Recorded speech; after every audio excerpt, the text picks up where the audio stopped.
Hi there, my name is Dr. Manus, and today I'm going to cover an introduction to perception. Let's get started.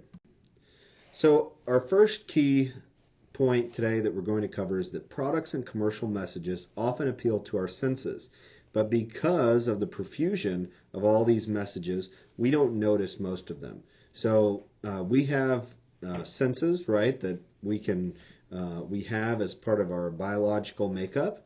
Those five senses are what? Our smell, our touch, our sight, our taste, and our hearing. So we have those five senses, and we're going to go into those in more detail.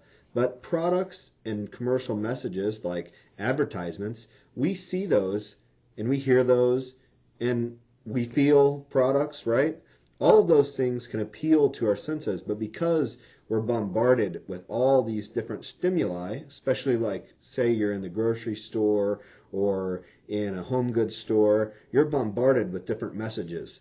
You see different colored products. You see all these different labels that have many different designs on them. You're bombarded, and sometimes we don't notice them because we block them out. Sometimes as individuals we put blinders on, and that helps us focus in on the products and messages that we find most important. So one of the key things that we're going to talk about is this idea of sensation versus perception. So the sensory information from the environment, you see the man right there, that there's lots of different sensory information that he's being bombarded with. Well, the idea is that sensation is the body's immediate response of our sensory receptors to basic stimuli such as light, color, sound, odor, and texture. So we have these different responses. Our eyes, they're seeing different things. Our ears, we're hearing different things in the environment. Think about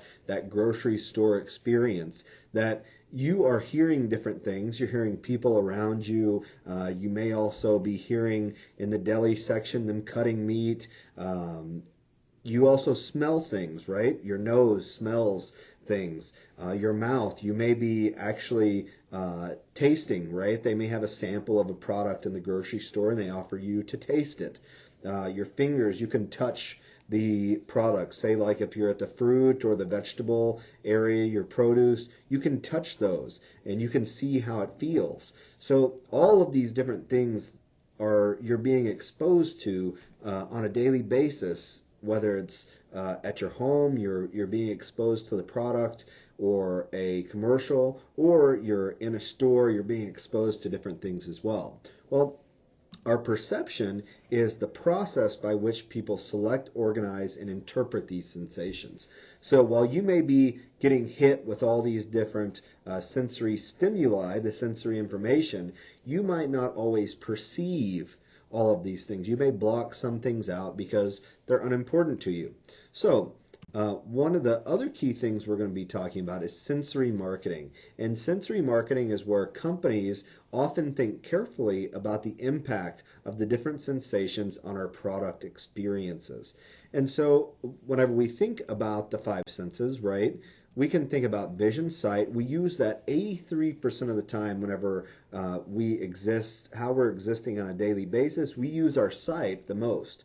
83% of the time we're using our vision or our eyesight. Now, sound or hearing, we're using 11% of the time. Our touch is 3.5%, smell 1.5%, and taste is 1%.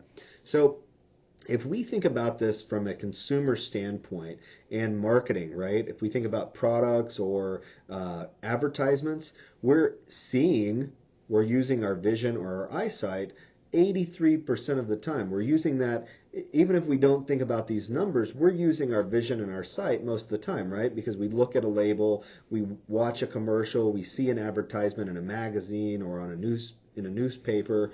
And so we use our eyesight the majority of the time because that is how we process information. That's how the information is being presented to us.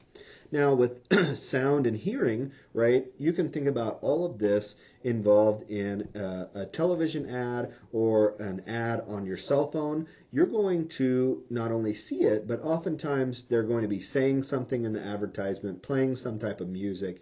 And so between vision and our hearing, That's 94% of how often we're going to use those senses and how often these messages are being presented to us.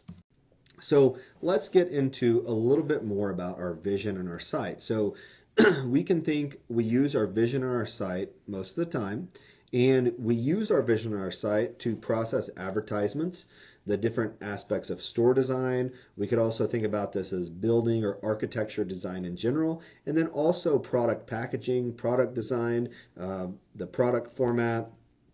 We use our vision and our eyesight to process all of this information.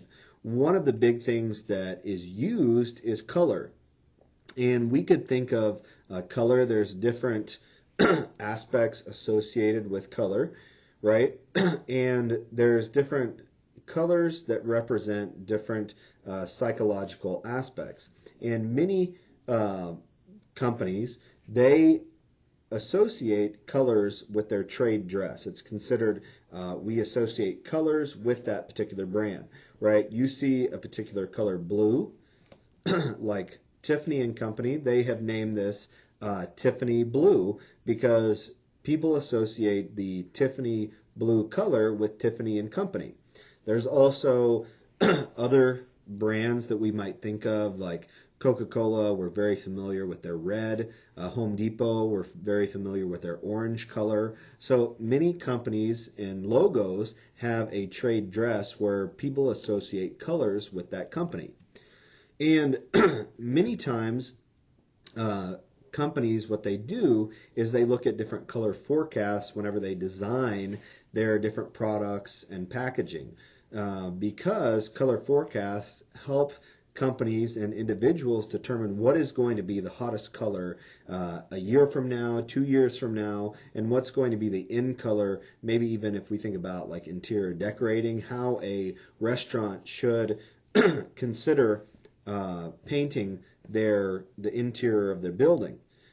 Some companies, they will paint more often than others, right? Whereas other companies, they're going to try to use a neutral color, and they change their decor based on what's in and what's out during that given time. We also can think of like size. So sometimes if we think of advertisements or even packaging, they may have larger fonts whenever they present to you. They may have smaller fonts, right, to present other things. And so the size of something really does matter. And we also can think about styling. So if we think about like fonts, there's different fonts that even if you look on like Microsoft Word, that these fonts may be more appealing in some ways than other, right? We could use a more elegant font to make people think that a product is more luxurious, or we could use a different style of font to associate with different things, right? So the color, the size, and the styling, those are all important aspects whenever we think of vision and sight. Now, with the color emotion guide, I had talked to you a little bit and mentioned about the color and how they're related to different aspects of psychology. Well, you could follow the link. I'll provide that in our learning modules. However, this gives a really nice breakdown of how some colors are associated with different types of emotion. So yellow is oftentimes associated with optimism, clarity, and warmth. And many of the companies that you see here on the slide, we can associate these colors with a particular emotion. If we think about those that are maybe more excitement, youthful, bold, like Coca-Cola, Virgin Airlines, Netflix, they're very bold. They appeal to really a youthful audience because Netflix, they're going to appeal to those who originally even who were very think outside of the box, right? Before Netflix, we had Blockbuster. And you went to the store and you rented movies. Now Netflix changed the game by offering their streaming service, right? And there's other emotions that we might feel, like the green color, peaceful, growth, health. We might think of Animal Planet, John Deere tractors. That's with growth, right? Growth as far as agricultural growth. So lots of these brands, they think about their colors and what emotion their color is going to personify to the consumer. Next, we move on to sound and hearing. Remember, sound and hearing is the second most used sensory ability that we have as consumers. Now, with sound and hearing, here's a few stats. 79% of consumers say music encourages them to spend more. There's several studies that have looked at the use of music in the retail setting, and music is definitely one that benefits you. As a consumer, they're trying to encourage you to spend more money, but also we could dig into this in a lot more detail that different types of music have different effects on consumers. We also know that consumers are encouraged to stay longer whenever there's music present. The music really encourages them to browse and extend their time in the store because they're elaborating on what they're looking at, and they may stay longer just because they want to look at more things in the store, which could lead to them spending more in that store. Oftentimes with brands, what they do is they have a form of branding that they use called audio watermarking. And with audio watermarking, it's the use of a particular sound or jingle that consumers then associate with a particular brand. You might think of like NBC, the tune that goes along with NBC, as a great example of audio watermarking, because if you hear that tune from NBC, or even the McDonald's tune, you automatically think of McDonald's or NBC. So audio watermarking helps a brand encourage this brand retention, this brand recognition, without you actually even having to see that brand. They could be playing the audio in the background, and you automatically think of McDonald's, and you're associating whatever you're seeing with that brand.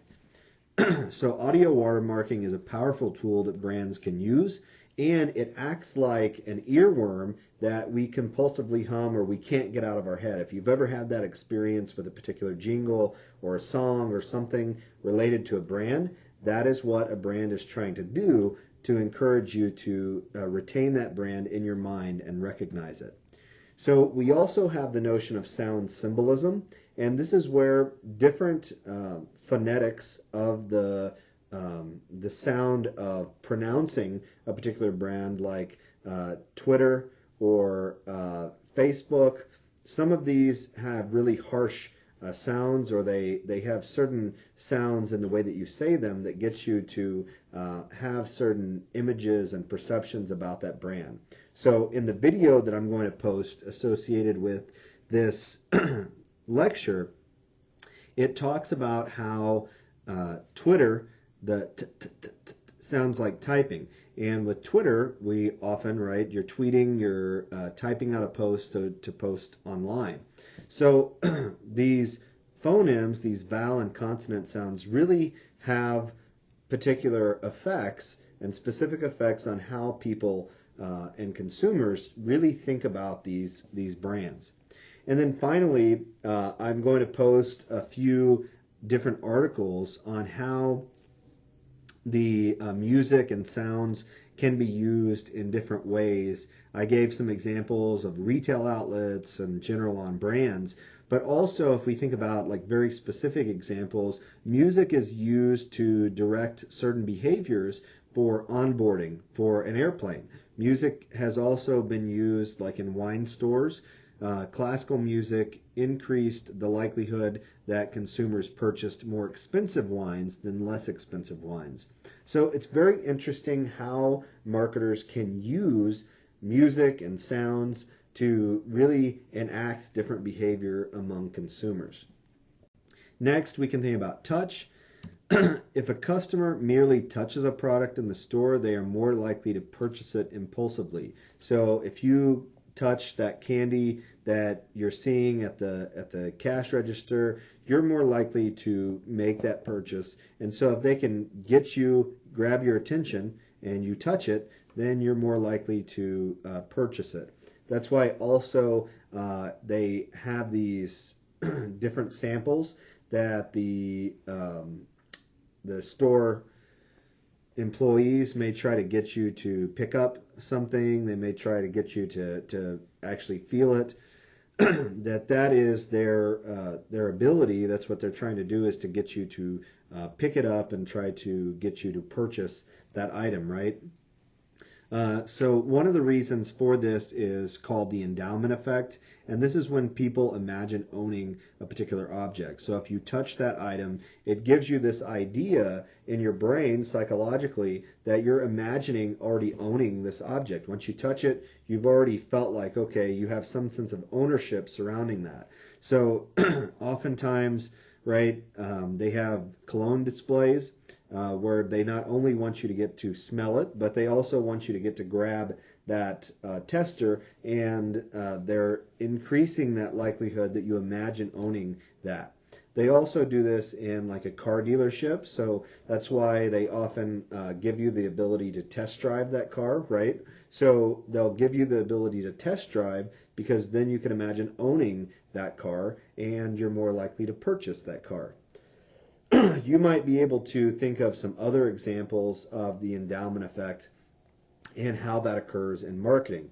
We also have what's called the IKEA effect, and this is when people tend to value an object more if they make it or assemble it themselves. So IKEA furniture, you have to assemble that furniture yourself at home, and people tend to value those things that they build themselves. We could also think of some of these things like Blue Apron. They've been really successful because people value the idea that they're making that, and they should continue buying from Blue Apron because it gives them an opportunity to cook their own food without actually having to shop for those ingredients in the store. And then we also have the idea of Kansai engineering. This is more of a general idea, philosophy that translates customers' feelings into different design elements. So the way that this works is that these people, these designers, they make up different ways in which a store or a hotel, a building is designed, laid out, because it's going to translate those feelings, how it's laid out, into people's way that they're going to feel about the building, and they take that into consideration whenever they do these designs. And so overall, touch can be an important factor, right? We can think about pillows, right? If we think about the endowment effect they have at Bed Bath & Beyond, they have the ability for you to feel the towels. They have the ability for you to feel the comforters. They have it folded in a particular way for you to just be able to run your hand across it and to be able to feel that, and you feel those feelings of ownership just from touching those different products. So in many ways, touching a product, while it's used a very small percentage of the time for us to make decisions, it is an important factor whenever we consider how it affects our feelings and our perceptions of different products. Next, we can talk about scent and smell. And scent and smell concerns a lot of what we think about. However, it's not the biggest factor of consideration, right? We use our smell to make decisions a very small percentage of the time, but it can have a major impact. So humans can recognize 10,000 different smells with 65% accuracy even a year after they're exposed to these different smells. And the same part of the brain that processes emotion and motivation also processes scent and smell. So like odor, like color, odor can also stir our emotions and our memories. So certain smells, I know that for myself, it evokes different memories that I've had in the past. Maybe I really like that scent. I remember it from my childhood, and so it really brings back memories and positive emotions. Other smells, right, that you may just really dislike certain smells, even like perfumes, right? Maybe your significant other wears a perfume or cologne that you just really can't stand, and you tell them, man, I just really don't want you to wear that anymore because I don't like it. It just irritates me. And so you may have the similar reactions to different smells and odors that you can't really deal with them because you don't like them. You don't like that smell for whatever reason. So scent marketing is used to strategically infuse or diffuse different scents at different customer touch points. So we can think about like coffee shops. They oftentimes grind coffee beans at the store to be able to invoke that sense of coffee smell in the store, right? Because just brewing the coffee, just doing certain things, it's not really going to generate that smell as much as grinding the coffee beans would. We could also think of like hotels. Certain hotels, they pump cologne or perfume into the hotel to evoke particular emotions. And the scents, ultimately, at the end of the day, they could try to really register with the consumer, and just like sounds, they could, and colors, they could register these smells and have these smells as a way to associate that with a brand. Now, this is very difficult to do, right? But as we pointed out before, that humans can recognize those different scents with 65% accuracy even a year after exposure. So if you go to a certain place, say like the Four Seasons Hotel, and they are pumping a certain scent, a certain cologne in their hotel, you might remember that even a year later that, oh, wow, this is a different smell than what I'm used to. And finally, we have taste. So 79% of consumers say new and unique flavors drive decisions on where to eat. And taste is a huge driver behind Americans spending on food and beverages in a year. So $46 billion is how much Americans spend on food and beverages in a year. And taste is really, obviously, one of the big factors in that. So foods, they have a combination of 5 basic tastes, and that is sweetness, sourness, bitterness, saltiness, and umami, a savory taste. So how taste is used by marketers, right? We can think of this if we're going beyond like the restaurants. We can think of grocery stores try to do this by offering free samples. And then also some companies, like food companies, if we think of like Lay's chips, they have used taste as a campaign to create new flavors of their chips. And I'm going to post a video in our learning module that shows what they've done to really try to integrate coming up with new flavors, unique flavors, and how, while food brands can do it, restaurants can also really bring in new and unique flavors to increase and drive consumers to their location. So taste, while it may not, right, we won't taste our iPhone as a product, but we may have taste in other products and other services, like going out to a restaurant, that really is important to us as consumers. So that's it for the introduction to perception. I'm going to have a part 2 to perception, which is going to get into a lot more detail of perception, and I encourage you to watch that video.